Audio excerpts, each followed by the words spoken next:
ఇప్పుడు నేను ఆంధ్ర రాజకీయాల గురించి మాట్లాడుతున్నాను. మన పవర్ స్టార్ పవన్ కళ్యాణ్ అన్న మన దేవుడి గురించి మాట్లాడే ముందు కొంతమంది దయ్యాల గురించి మాట్లాడాలి. ఎందుకంటే దయ్యాల గురించి, రాక్షసుల గురించి, పిశాసుల గురించి మాట్లాడే ముందు దేవుడిని కొద్దిసేపు పక్క పెట్ట. ఎందుకంటే ఆయన నూరు తప్పులు పూర్తి కావాలిగా దేవుడు బయటికి వెళ్ళాలంటే. అప్పుడు సంహారం గట్టిగా నడుతుంది అన్నమాట, యుద్ధం. అందుకని మన పవనాన్ని కొద్దిసేపు పక్క పెడదాం. ఇప్పుడు నేను ఇంతవరకు ఎప్పుడైనా వైసీపీ నాయకులు అనలేదు, అనను కూడా, ఇంకా పార్టీ పరంగా కూడా అనను.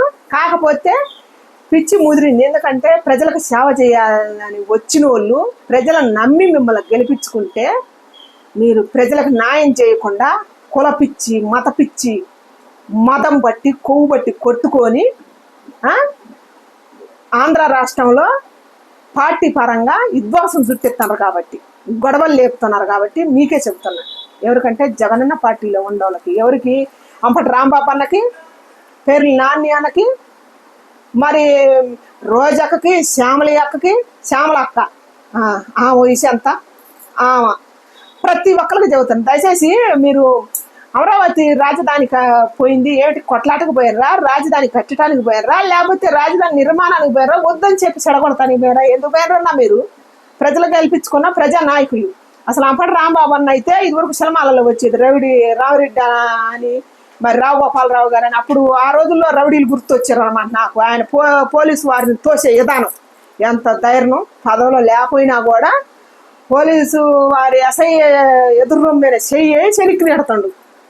ఎంత కండ కావరం. ఏం చేయాలని పోయినవా నువ్వు? ప్రజలకు న్యాయం చేయడానికి పోయినవా? రాజధాని అప్పుడు అమరావతి ప్రజలు మాకు రాజధాని కావాలని ప్రాణత్యాగాలు, ఎంతో మంది రైతులు ధర్నాలు చేశారే, అప్పుడు పట్టించుకోలేదు. అప్పుడు మీరు చచ్చిపోయారా? ఇప్పుడు ఏమిటికి వచ్చారు? మీరు పరామర్శించడానికి, గొడవలు లేపటానికి వచ్చారు. ఎందుకంటే కులం పేరుతో గొడవలు లేపటానికి వచ్చారు. మీరు ఒక కాపు కులానికే పేరు తీసుకొస్తారు కానీ, కాపు కులం అని పేరు తీసుకొస్తారు కానీ, మరి మీరు ఒక కాపు కులం అయితేనే మీరు గెలిచారా? దయచేసి మిగతా కులాల వాళ్ళకి సిగ్గు రావాలని చెబుతాను నేను. కులం పేరు వాళ్ళే తీసుకొచ్చారు కాబట్టి. కుల రాజకీయం చేస్తుంటే చెప్పులు చేరులతో కొట్టకుండా ఎందుకు సోద్యం చూసినట్టు చూస్తారు రేపీ ప్రజలు? ఇంకా సిగ్గు రాదా? ఇంకా మారరా? మన రాష్ట్రం చూసి పక్క రాష్ట్రం వాళ్ళు మారాలి. ఇప్పుడు విజయ్ దళపతి గారు గెలిచిండుగా, ఆ రాష్ట్రంలో ఆయన ఎంత మంచి మంచి పథకాలు పెడతాడు. కటౌట్లు కూడా వద్దని చెప్పిండు, పోస్టర్లు వద్దని చెప్పిండు. ఒక వ్యవస్థని మారుతుండే అనమాట ఒక సినిమా టైప్లో. అట్టనే మన రాష్ట్రం ఏపీ రాష్ట్రం చూసి, ఏపీ రాష్ట్రం అభివృద్ధి చూసి పక్క రాష్ట్రం వాళ్ళు నేర్చుకోవాలి. కానీ మిమ్మల్ని చూసి పక్క రాష్ట్రం వాళ్ళు చెడిపోతారు. ఎవరు? తెలంగాణ రాజకీయ నాయకులు కూడా చెడిపోతారు. ఎందుకంటే కుల రాజకీయం చేస్తారు. ఎవరు? మీ ఓటోలు కవితక్క లాంటి వాళ్ళు, మరి పొన్నం ప్రభాకర్ లాంటి వాళ్ళు, ఇతర రాజకీయ నాయకులు ఉన్నారు కదా, వాళ్ళు కూడా ఇక్కడ కూడా. ఎందుకంటే తెలంగాణ బిడ్డలు, మా ఆత్మ గౌరవం, మా జాగాని వీళ్ళు గొడవలు లేపుతారు. మీరేం అక్కడ కులపిచ్చి లేపుతారు.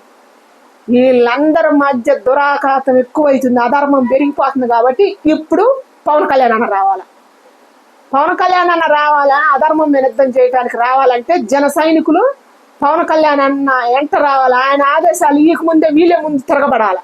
ఎందుకంటే అన్న చెప్పిందాక మీరు అంటారు అట్నే పదవుల్లోకి వచ్చింది ఏంటి, కూర్చొని నిద్రలో పోవడానికి వచ్చానరా, లేకపోతే శాసించడానికి వచ్చానరా? ప్రజలకు సేవ చేయడానికే కదా వచ్చింది.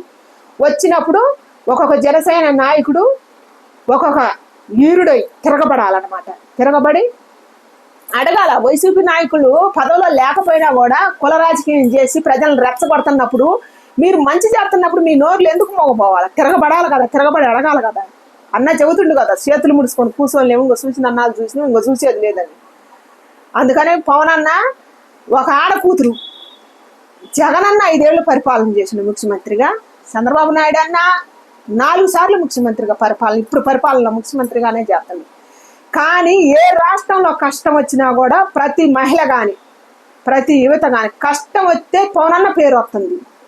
2 చేతులు ఎత్తి అన్నా పవన్ కళ్యాణ్ అన్న ఎక్కడుండో చూడన్నా, మమ్మల్ని కాపాడన్నా అని అడుగుతారు. పవన్ అన్న నువ్వు కళ్ళు తెరిచి చూడాలి. ఇంకా జనసేన నాయకులను జనంలోకి తీసుకురావాలా. ఒక్క రాష్ట్రానికి పరిమితం కాదు, నువ్వు యావత్ ప్రపంచానికి పరిమితం కావాలా. ఎక్కడ కష్టం ఉంటే అక్కడ నీ పేరు వస్తుంది. నీ పేరు వచ్చినందుకు నువ్వు అది నిలబెట్టుకోవాలా. నువ్వు మహావీరుడు కావాలా. మహావీరుడు వై దేశమంతా పరిగెళ్ళాలి. ఎందుకంటే అన్యాయం జరిగిన చోటల్లా నువ్వు అధర్మం ఇంకా జరగకుండా ధర్మ యుద్ధం చేయాలా, ధర్మ పోరాటం చేయాలా. నీ సైనికులకు నువ్వు అదే నేర్పాలా. ఏ మహిళలకు కానీ, జనసేన నాయకులకు కానీ. పదవులు అనుభవించడానికి రాలేదు మీరు మిగతా నాయకులు. అలా కుల రాజకీయం చేసే వాళ్ళ మక్కల పగలది నువ్వు. వాళ్ళ కాళ్ళు చేతులు ఎరగొట్టి బొక్కలో ఏపీ అన్న. దయచేసి ఆ ధైర్యం రాకుండా ఉంటుంది. ప్రతి వాళ్ళు బయటకు వచ్చి ఆ ధైర్యం ఆ కుల రాజకీయం చేయకుండా ఉంటారు. ఎందుకంటే ప్రజలలోకి ఈ ఇసుపూరితమైన మాటలు తీసుకొచ్చి ప్రజల్ని జడగొట్టకుండా ఉంటారు. ఎంతో మంది యువత పాడైపోతున్నారు. ఏపీ ప్రజల్లో మార్పు రావటం లేదు. మనకి ఇక్కడ రాజకీయం అని రుచి చూపించి మన నెత్తురు దాగుతున్నారు ఈ రాజకీయ నాయకులని. ఎందుకంటే వాళ్ళకి చైతన్యం తీసుకురావాల్సింది నువ్వే, పవర్ స్టార్ పవన్ కళ్యాణ్ అన్నే. కాబట్టి దయచేసి ఎక్కడ పట్టినా పవర్ స్టార్ అన్న పేరే వినిపిస్తుంది. ఎక్కడ సమస్య వచ్చినా కూడా ఏపీలో వైసీపీ నాయకులకి ఓటు వేయలేదని చెప్పి ఆ నుంచే ఇంటి ముందు నుంచే దాగుందని చెప్పి ఆ ఇల్లు కూలగొడతానంట. పాపం 3 ఆడపిల్లలంట. ఆ ఆడకూతురు ఏ నాయకుడు పేరు రాల. ఒక దేవుణ్ణి పిలిచినట్టు నాకు వేసిన సింహాద్రిలో గనక ఎన్టీఆర్ని పిలిచినట్టు వినిపించింది అనమాట. సింహాద్రిలో కూడా వాళ్ళ అక్కని చంపితే ఒక ఆడకూతురు అన్న సింహాద్రి అన్న చంపి అన్నట్టు పవన్ కళ్యాణ్ అని పిలుస్తున్నావా అన్న. రాన్న అరేసుకొని చుట్టిస్తాను పవన్ కళ్యాణ్ అన్న, నువ్వు రాన్న మా ఇల్లు ఒడిపిక్కుంటారు అన్న, నాకు ఆడపిల్లలు ఉండరు అన్న అని నిన్ను 2 చేతులు జోడించి పిలుస్తుందన్న. దయచేసి సమస్య మీద పోరాడు. అన్యాయం మీద నోరెత్తినోడల్లా నోరు మూపి వాడి కాళ్ళు చేతులు ఎరగొట్టి బొక్కలో పెట్టి. ఎందుకంటే అధర్మ యుద్ధం చేయాలి నువ్వు. ఇప్పుడు ధర్మ పరిపాలన చేస్తేనే ఇప్పుడు యుద్ధంలోకి వెళ్తావు అన్న, లేకపోతే గెలవు. ఎందుకంటే గుర్తు చేసుకున్నా పవన్ కళ్యాణ్ అన్న బీహార్ రాష్ట్రంలో భర్త దివాలని ఒక యువకుడు 29 ఏళ్ల యువకుడు బీహార్ రాష్ట్రంలో ప్రజల కోసం ఎంత త్యాగం చేసిందో, ఎంత ప్రాణ త్యాగం చేసి ఇదైపోయిందో గుర్తు చేసుకొని 2 రాష్ట్రాల ప్రజల మీద నీ అవసరం ఎంతో ఉంది. కుల రాజకీయం చేసే వాళ్ళని ఎవరిని వదిలిపెట్టొద్దు. ఇంకా తిరగబడాలి జనసేన నాయకులకు కానీ ఏర మహిళలకు కానీ నువ్వు చెప్పాలని చెప్పి నేను కోరుకుంటున్నాను దయచేసి.